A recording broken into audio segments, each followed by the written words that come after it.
Welcome to Facts TV News, where everything is true. Commuters complain about dust nuisance in Ocho Rios. Commuters traversing Main Street in Ocho Rios, St. Anne, complain about a dust nuisance created by road workers.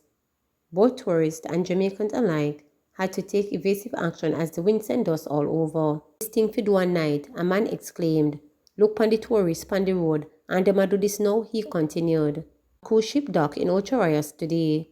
Of all the days, them choose today, big Thursday, with all this dust. All some people have allergies. "It's ridiculous," said a woman. For several weeks, workmen have been undertaking repairs to roads in Ocho Rios. Some schools revert to online classes due to planned protests by transport operators. At least 2 schools reverted to online classes on December 1 after some transport operators announced plans for a protest. Reports are that students at the Cumberland High School in St. Catherine and the Denby High School in Clarendon were advised to stay home due to the planned protest by the One Voice Group Taxi Association. The group said the reasons for the strike are that taxi operators have been targeted by police over the past few weeks, as well as a lack of response from the government about the proposal for a traffic ticket payment plan. Director of Communications for One Voice, Oscar Frickinen, said only 10% of the workers adhere to the call.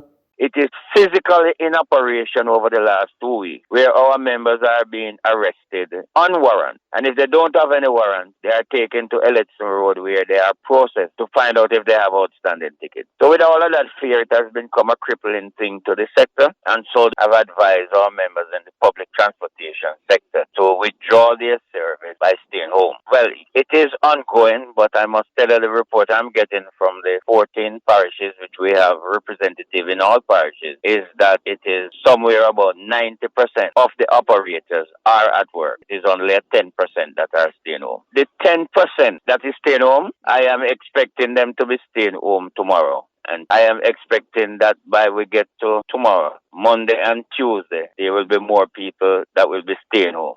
Meantime, Principal of Denby High, Jenny, said students were urged to stay home due to the planned protest, and as such, classes are being held online.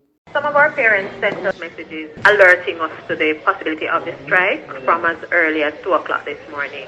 And so our team activated our own checks to see if we could verify whether or not this was going to be so. As soon as we got word, he sent out our communication to our parents to let them know that we would be having online school, because we would not want a situation where our students and staff would come out and be unable to get back home safely.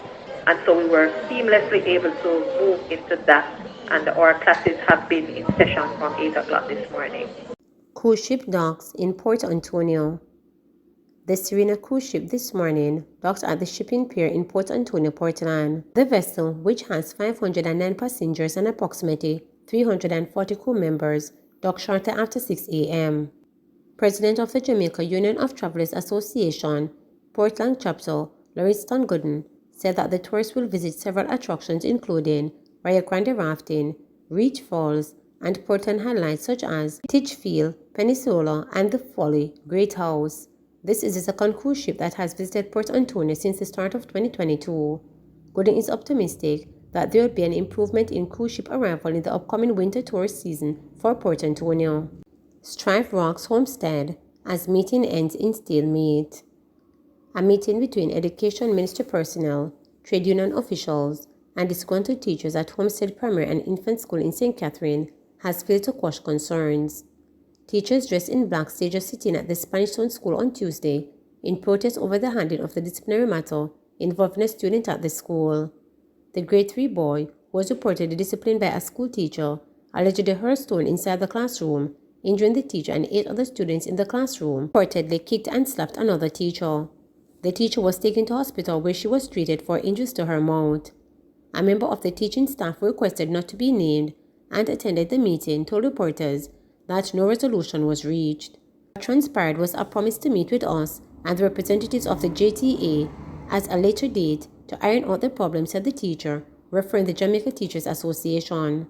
Tuesday's sit-out by the teachers followed what they said was the failure of Principal Sophia Dare to deal with the matter in the interest of the teachers. "I'm very upset. I am disgruntled, teacher, because something needs to be done, because this matter has escalated said the teacher who claimed she was kicked and slapped. They was accused of being disrespectful to teaching staff. The principal, when contacted late Tuesday, said she would not unreiterated address the allegations at this time, but assured that she and the school board would issue a joint statement on Wednesday. In February 2020, the principal was involved in a brawl with a 6th grader. Their claimed self-defense. Meanwhile, acting chairman of the school board and Jamaica Labour Party council for the Homestead division, Mark McLean, declined comment on Tuesday. He participated in the hastily called meeting at the school. Carlos. Supreme Court Judge Justice Simone Wolfreys, in sentencing a St. Mary man to life behind bars for the 2017 murder of a Mason, who was the complainant in another case against him, described the act as callous, while chiding him for showing little or no remorse. Based on what was outlined to me in the facts, even at the point where it was seen that the victim after the injuries were inflicted had not passed, that you went and completed the act to ensure that there was no further life, and that is indication to me, and a basis on which I describe that this offense is one of callous nature, Justice Wolfreys said on Tuesday, in sentencing 36-year-old Bastien Gillespie, the father of 4 who pleaded guilty in July this year to illegal possession of firearm, illegal possession of ammunition, and the murder of Theodore James, have to spend 27 years behind bar for that slaying before becoming eligible for parole. For the charges of illegal possession of firearm and ammunition, he was sentenced to 5 years and 1 year respectively, after receiving discounts for the time spent in custody and the guilty plea.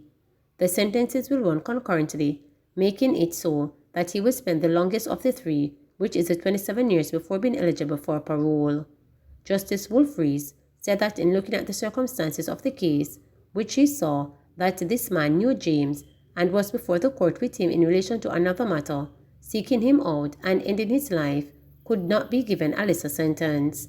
The judge said despite the fact that she placed no weight on the previous offense, for which he and James had its odds, and was treating him as someone with a clean record, the offense for which he was being sentenced could only be described as callous in nature.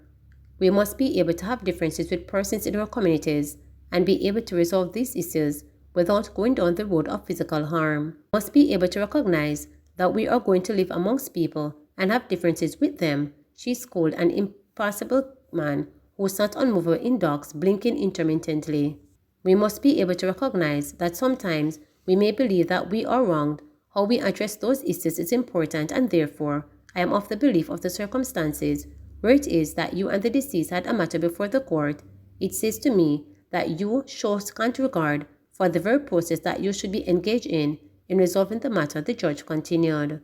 Handing down the sentences in the Home Circuit Division of the Supreme Court in downtown Kingston on Tuesday, the judge said she given the committee report which described him as hardworking, and prior to the initial incident with the deceased was not a person who displayed aggression. It was hoped that he could be reformed. This incident, it would appear, was an abnormal basis on what the committee had to say about you.